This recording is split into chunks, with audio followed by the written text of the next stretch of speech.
Oke guys, jadi dari record ya. Hello, Apa kabar? welcome back guys. Halo. Hari ini kita lagi syuting untuk Game Week 31 Plus, di mana saat ini juga Newcastle dan Sheffield United sedang bermain di babak kedua menit 50. Kartu merahnya sebelum menit 60, benchit poinnya gak dapet. Jadi Egan yang menjadi pembeda. Minus, poinnya minus. Red card. Oke. Fokus. Oke. Anyways guys, kita akan mempunyai beberapa segmen untuk video kali ini, dan supaya mempersingkat juga, kita akan langsung bahas saja segmen pertama, yaitu review di mana poin-poin yang sudah kalian dapatkan untuk tim kalian sendiri. Oke guys, di match pertama kita ada Aston Villa versus Sheffield United. Henderson dapat 3 poin, di mana itu jadi 11 poin ya sekarang ya. Itu expected sih, karena semua orang banyak banget sih yang pakai Henderson. Nah, menurut kalian nih, Henderson di Game Week 31 kan nggak akan main. Keep or sell versus Spurs next-nya, lalu ada Burnley juga, ada Wolves juga, ada Chelsea juga. Nah, gimana nih buat kalian yang mempunyai Henderson? Keep Kalau or sell? menurut gua ini saatnya lu jual Henderson. Kenapa? 1, Game Week 31 dia gak bisa main lawan MU. Musim ini Sheffield kebobol lebih dari 2 gol tuh cuma 2 kali. Salah satunya lawan MU. Dan salah satu pemeran utamanya Sheffield di defense tuh Henderson. Jadi kalau Henderson-nya gak ada, kemungkinan dia kebobolan lebih besar. Goal Lihat concede-nya deh, Henderson tuh gak pernah kebobolan lebih dari 2. ya 2. Sheffield tuh kebobolan lebih dari 2 sekali saat Henderson gak main. Game Week 13 tuh Henderson Sheffield kalah 3-3 tuh, betul ya? Yoi. Jadi lawan MU lagi, iya, betul. Ya, lawan MU.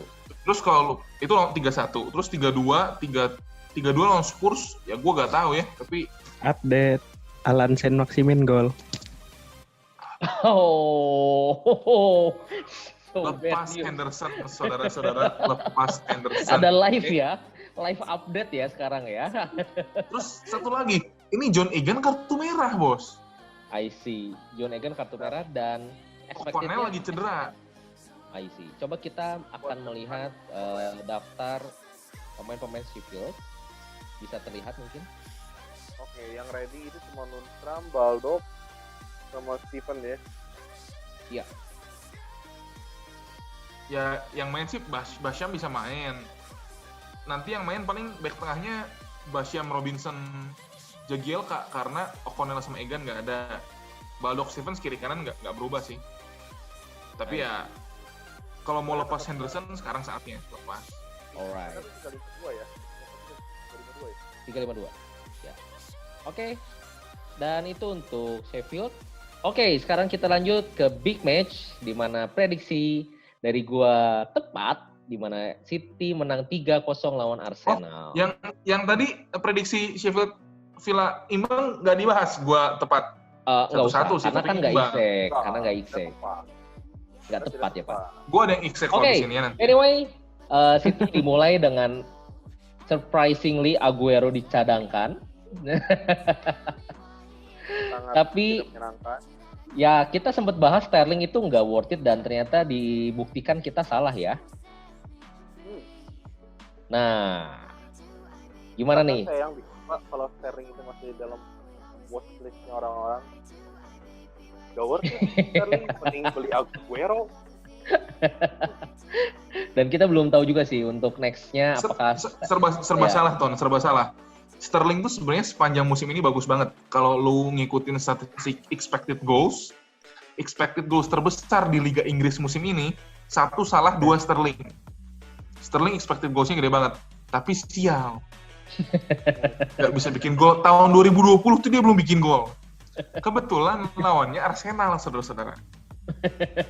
Arsenal ini kan sering membantu tim lawan pecah telur ya.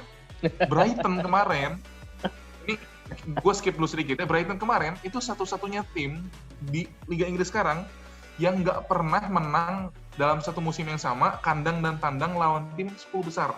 Satu-satunya dia nggak pernah menang sepanjang sejarah dia di Premier League, kandang-tandang lawan satu musim yang sama. Menang kemarin bos, rekornya pecah lawan Arsenal. Sepertinya Sterling gue masih ragu. Michael Wenger itu suka berbagi itu kayaknya itu Michael Wenger. Anyways, back to City Arsenal di mana expected dengan De Bruyne 3 poin bonusnya dan Sterling 2 bonus poin. Oke guys, De Bruyne. Bagaimana nih? Ini kayaknya De Bruyne ini sangat harus digunakan sih sepertinya. Sangat mukul telak pemain FPL yang tidak menggunakan De Bruyne ya. Betul ya Van ya? Iya. And for your information, ini udah ditampilkan di mana De Bruyne saat ini transfer in this round, berarti untuk game week 31 itu udah 26.000 orang. Cukup menarik sih. Kayaknya Sane mah nggak akan main kayaknya. Nggak akan jatah kayaknya Sane. Anyways, kita lanjut ke next match di mana Soton secara surprising mengejutkan ya. menangnya telak ya, dan Ings the most transfer out itu menghasilkan 11 poin, sangat memukul telak para manajer FPL nih. Nah, gimana menurut kalian? Itu namanya FPL, bos. Itu ya FPL. Baru FPL ya. Dijual jadi. Oke, itu baru FPL start ya. Kalau bahasa Sundanya jual asis. Vision comeback. Oke. Anyways, nah gimana nih menurut kalian untuk Ings? Ya. Kalau kalian nyari striker cuma buat 2 minggu, 3 minggu terus dijual lagi, Ings ini the best lah kalau menurut gua. Tapi cuma harganya short term doang. Tapi harganya lumayan signifikan naik ya dari musim lalu cuma 5, berapa? Sebenarnya bukan musim lalunya sih, dari awal musimnya itu dia udah naik. Jadi dia naik cepet banget karena berapa fixture dia gol terus ya. Nih, dimulai dari game week ke-12. Itu udah 1-1-1-1-1-1, 2 gol, 1-1-1-1. Dimana itu jadinya cepet banget tuh naiknya. Dan di fixture-nya Ings akan melawan Arsenal. Di mana Arsenal tanpa Leno, tanpa Luis, tanpa Mari, tanpa Sokratis, tanpa Xhaka. Iya. Hanya ada Mustafi. Jangan harap. Itu literally tanpa defense sih Arsenal. Actually sebenarnya Martinez bagus sih. Martinez kemarin permainannya kalau gua rasa nggak maksudnya bukan kayak pemain cadangan yang jelek gitu. Martineznya bagus. Setuju. Tapi defense-nya sangat lebih bagus, Ton. Gua rasa kalau lu adalah manajer yang masih punya bench boost dan butuh kiper kedua, ini the best kiper yang bisa lu beli buat backup sih. Lu bisa bench boost di 32, lu bisa bench boost di 37, 38 bebas. Karena fixture-nya juga lagi mendukung, jadi Martinez ini gak ada salahnya jadi kiper kedua. Betul. Alright. And lawan Norwich kayaknya masih berani ya. Kalau pakai Martinez, kayaknya Southampton Ings lagi naik. Jangan tuh. Alright, next match Spurs versus MU. Di mana ini, waduh, kalau gue bilang sih ya, Spurs itu nggak layak menang. Karena permainannya jelek banget. Tapi MU juga nggak layak kalah. Karena permainan overall bagus. Cuman hasilnya ini loh. Kenapa harus gol Bergwijn? Ya. Dan golnya Fernandes lagi. Ini Fernandes sangat-sangat return banget nih. 5 week lah sebelum Corona. 4 atau 5 ya? 5 week berturut-turut ngasilin kok. Iya, ini ada datanya di mana mulai dari Chelsea dia dapat 1 poin, dapat 6 poin, berikutnya 14 poin, 10 poin, 6 poin, dan akhirnya terakhir lawan Spurs itu 9 poin. Sudah mencetak 3 gol dan 3 assist dalam 6 pertandingan. Wow, luar biasa banget sih. Menurut kalian gimana nih buat para manajer yang belum punya Fernandes? Beli. Lihat fixture-nya bagus banget. Lihat fixture-nya bagus banget sama Fixture MU sebenarnya bagus. Gak ada yang merah.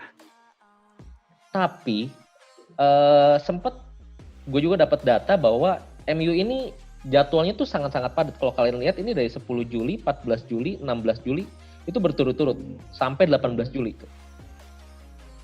Nah, gue nggak tahu sih apakah di sana kayak di Indonesia ya untuk pergi tandang itu jauh banget gitu. Tapi rasanya enggak sih. Jadi gue nggak tahu apakah 2 hari atau sampai 3 hari maksimum itu cukup untuk istirahat gitu. Ini kalau bisa dibilang kan dari 10-18 kan 1 minggu kan. Kalaupun sampai rotasi, kayaknya Ole nggak akan ke ekstrim Pep. Jadi dia tetap masang kuncinya di tiap lini. Gak mungkin tiba-tiba Bruno. Sekarang lu lagi terpuruk, Bruno masuk. Tiba-tiba naik gara-gara Bruno. Terus lu lepas gitu Brunonya. Kayaknya mustahil deh. Cuman Pep yang berpikiran buat dilepas orang. Dan itu deket kok. Itu deket kalau lu lihat itu dia tanding lawan Aston Villa, Southampton, Crystal Palace, West Ham ya. Itu Crystal Palace West Ham tuh jaraknya away itu cuma kayak dari kalau lu jangan orang Bandung, orang Indonesia itu ya. Cuma Jakarta Utara ke Jakarta Selatan doang itu Crystal Palace ke West Ham. Dekat semua, mereka bisa tinggal di satu hotel yang sama jadi gak begitu capek. Oke, Bruno Fernandes, bye. Nah, bagaimana dengan di sisi Spurs? Kalau kalian lihat di sini bonus poin tidak ada pemain-pemain Spurs yang terkenal yaitu Kane dan Son. Berarti sama sekali tidak signifikan saat kemarin lawan MU. Fixture-nya bagus gak sih? Fixture bagus. Fixture Spurs bagus banget juga kayak MU. Kita lihat. Oke, West Ham, Sheffield, Everton, Southampton, Arsenal. Arsenal aja dikasih 3, bos. Berarti kan memang sangat-sangat cukup ini. Nah, ini di Spurs home sih soalnya. Tetap aja untuk derby 3 itu keterlaluan ya. Ya udah, kalau buat gue sih beli Son lah. Kemarin cuma mungkin midnya lumayan padat sih. Ini sama sih untuk jadwal sih. Sama-sama padat sih semua. Memang kurang aliran bola aja, nggak ada Ali kan kemarin. Ya, Lamela. karena Lamela itu kalau kita lihat kemarin nonton terlalu dipaksakan untuk jadi playmaker ya. Karena timing dia itu belum nyetel kayak ini. Saatnya harus langsung. Lamela itu lebih ke tipe bukan playmaker, tapi dive maker. Lanjut. ada Erikson. Kita lanjut yaitu Watford versus Leicester, di mana ini gue sangat menyayangkan Vardy yang mahal sekali tidak ada kontribusinya. Di sini Chilwell mungkin ada yang pengguna Chilwell dan saatnya kalau gue rasa itu harusnya dibuang sih sekarang sih. Ya mungkin bisa lah pakai lawan Brighton, tapi kayak gitu jangan kayaknya dulu Ton. bisa banget. Kalau lihat itu fixture difficult rating itu nggak semuanya bisa dipercaya. Crystal Palace di home tuh nggak mungkin 3 buat Leicester. Everton Arsenal tuh lagi turun. Jadi jangan lihat warnanya doang, tapi lihat lawannya. Gue rasa sampai 3-6 masih gampang mereka. 3-6 ya. Jadi untuk defender dari 3-1 sampai 3-6 ya. kalau lu lihat Everton, Crystal Palace, Arsenal tuh mereka bisa lah harusnya. Ini sebenarnya dan mereka kayaknya Arsenal langsung dan mereka masih rebutin top 4. Mereka masih butuh top 4 kan? I see. Jadi ya pokoknya buat musim ini Arsenal kita coret dulu aja. Untung aja dia nggak degradasi. Coret dulu aja. Oke, Brighton Arsenal. Sepertinya ada yang menggunakan EPEP user. Awalnya marah-marah. Saya Awalnya tidak akan pakai PEP lagi karena tidak menghasilkan. Tiba-tiba bikin. Gak apa-apa, gak akan dipakai lagi dia. Gak akan dipakai lagi. Yang penting udah gol ya. Terima kasih. Ngeliat fixture-nya sih nggak akan dipakai lagi itu. Nggak akan ada Arsenal yang dipakai lagi. Ini bohong, ini kebalikannya. Ini Southampton dia bilang 2 gampang betul. Danny Ings lagi bagus, defense dia lagi jelek, gitu lah. Norwich oke lah. Iya oke. Wow susah, Leicester susah itu. Tottenham, Liverpool, Aston Villa, Watford jangan harap sudah itu Arsenal buku. Oke. 1 poin lah, maksimal 1 poin Arsenal itu dapat lawan Norwich. Oke. Kecuali Martinez. Kalau butuh kiper kedua Martinez bisa dipakai. Di luar dia, ya Update Matrici Gol belum gua pakai. Alright, oke, kita next yaitu ke Wolf. mau provide update dulu kan, Ton? Hmm? Mau provide update dulu? Provide update apa? Aston Villa lawan Chelsea udah mau mulai. Yap. Kiper paling murah yang sebelum Martinez ya, si Orjan Nyland itu main lagi. Jadi Reina cadangan lagi. Selamat untuk Tony yang bench boost kipernya Reina. Dia main lagi si Orjan Nyland. Terus somehow McGinn main lagi, walaupun katanya baru sembuh dari cedera. Wow. Strikernya Davis lagi. Jadi ada out of position player, gelandang 4,3 harganya di Villa. Dia dipakai lagi. Davis Ton.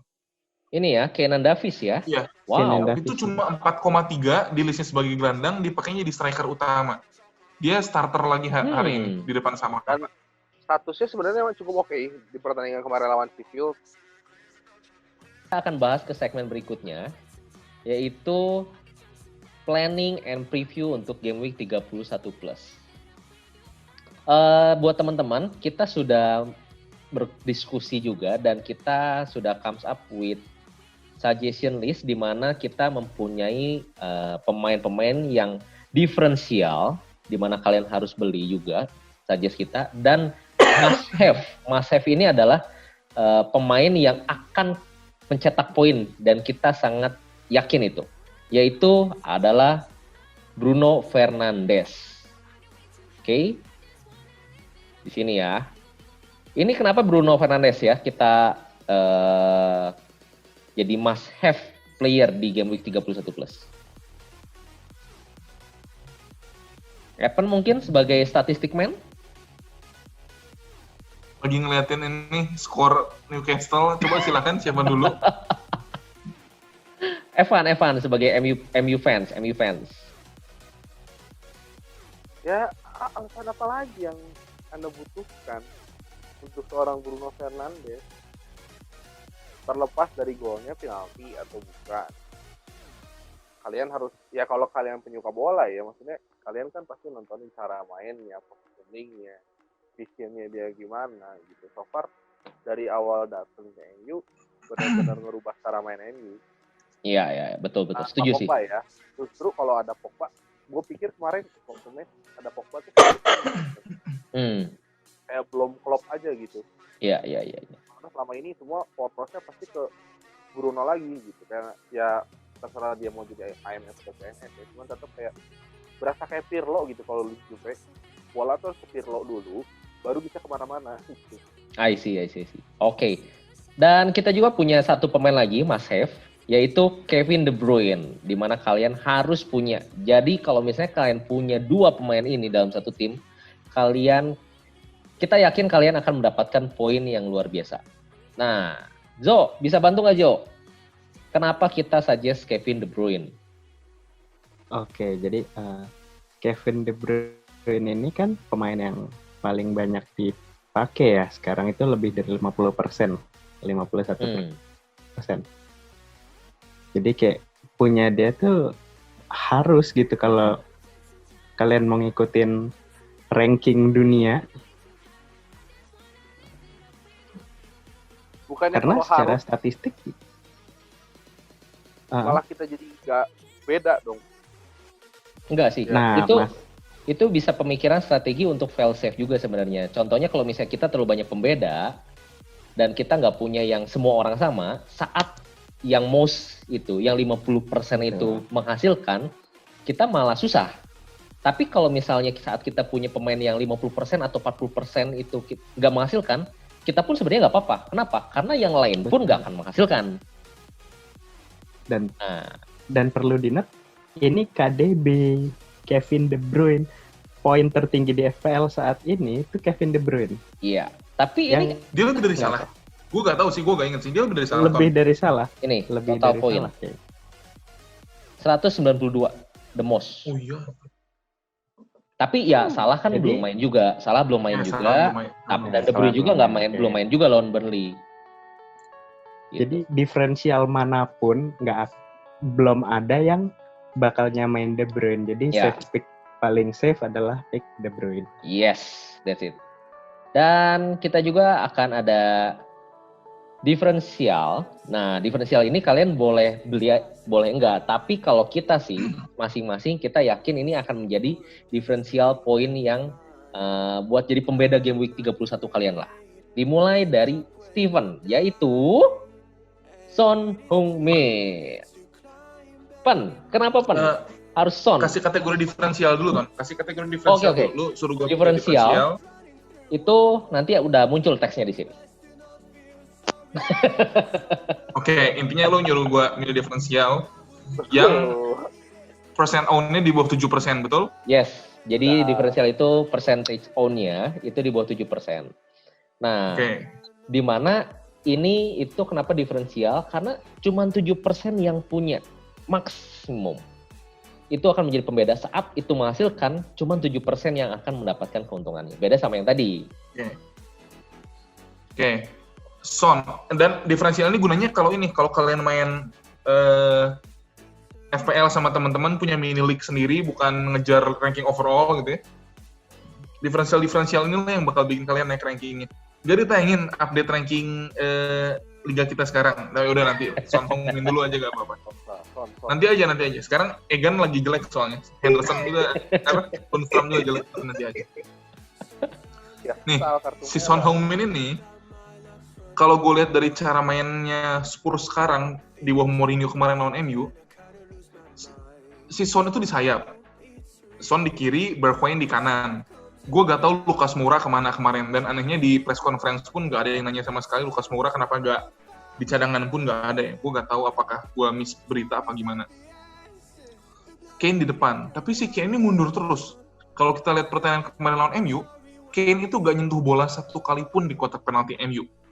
Dia berharap yang paling banyak nyentuh bola di kotak penalti MU ternyata Son Heung-min 2 kali. Ya, itu berarti Tottenham sebenarnya jelek banget ya. Tapi dari 2 penalti area touch di MU itu, Son berhasil 2 shot on target. Kemarin De Gea terlepas dari blundernya banyak yang bilang gak bagus. De Gea itu ada satu save bagus banget dari Son. Ya, betul. Ya, dia own di bawah 7%. Harga mungkin mahal. Tapi sekarang kalau lu lihat orang cenderung mahalin squadnya pasti di gelandang sama di striker. Kenapa? Karena back-back banyak yang murah dan fixernya gampang. Back Burnley itu ada Charlie Taylor, back Newcastle ada Jamal Lascelles gitu.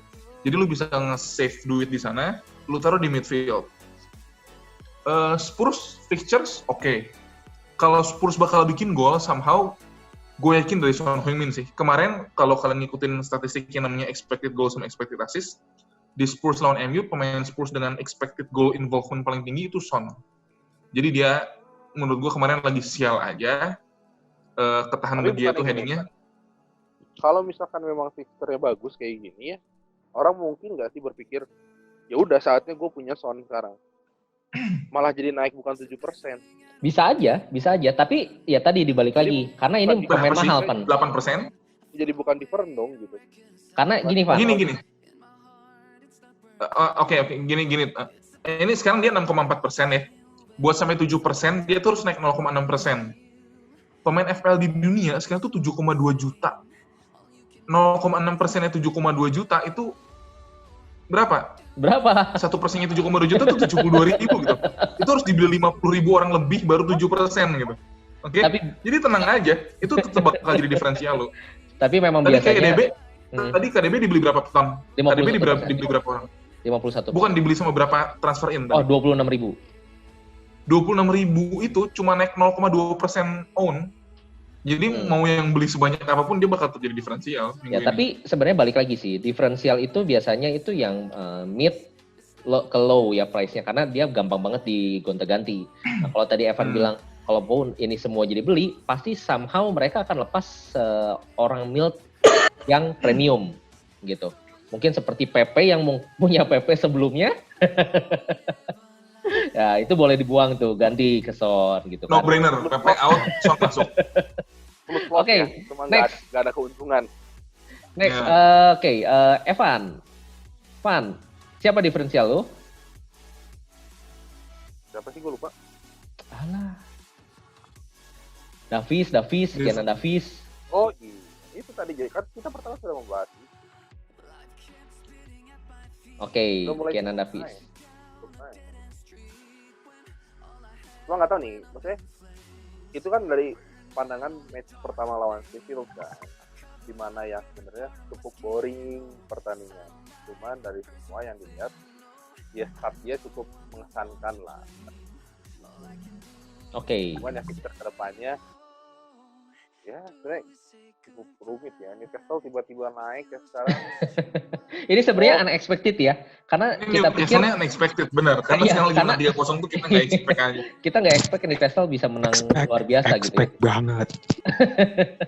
Tapi tetap ini bisa jadi diferensial ya, karena yang punya itu 0,3% di mana Davis ini baru mulai start ya, Pan ya. Iya, karena kebanyakan kan orang pasti pilihnya Grealish gitu. Cuman so far kemarin startnya Grealish pun di bawahnya Davis. Iya, ya. Alright, and next Zo. Zo ini luar biasa ini, diferensialnya tuh diferensial banget. Benar-benar Zo, tolong bantu bentar, pencerahannya. bentar. Ah, kenapa Anda pilih Harvey Barnes. enggak, sebelumnya boleh diganti nggak itu Harvey Barnes? Boleh, mau diganti siapa? Boleh. Matt Ritchie, gue jamin Matt Ritchie itu dia. Iya jelas, sangat jelas. Oke, Matt Ritchie. Sial, gue Matt Ritchie, oke. Jadi di berapa? pembahasan sebelumnya 0,2%. Wow, sangat worth it juga dong kalau gitu. Ini memang jadi diferensial banget ya Zo ya, di mana saat ini Uh-huh. game week 30 itu lagi Sangat tidak mendulang poin. 2 assist 1 gol sebagai back dapat 3 poin bonus. Wow. Oke, ini diferensialnya dari Zo, di mana diferensial Iya, iya. dari gua yaitu Stuart Armstrong. Dimana kalau kalian tahu juga Stuart Armstrong itu midfielder dengan yang murah 5,2 saja, dan dia lawannya Arsenal. Tentu saja karena Arsenal inilah kalian harus beli. Jadi kalau bisa ini sampai game week beres kalian beli setiap pemain yang akan lawan Arsenal. Nah, cukup masuk akal. Kita masuk ke segmen berikutnya yaitu wildcard, di mana buat teman-teman yang kemarin bench boost atau kemarin free hit dan saat ini buat game week 31 mau memakai wildcard. Oke, ini ada beberapa template yang udah kita bikinkan. Ya sebenarnya ini masih dari data sebelum tadi main ya, siapa Newcastle dan Sheffield main.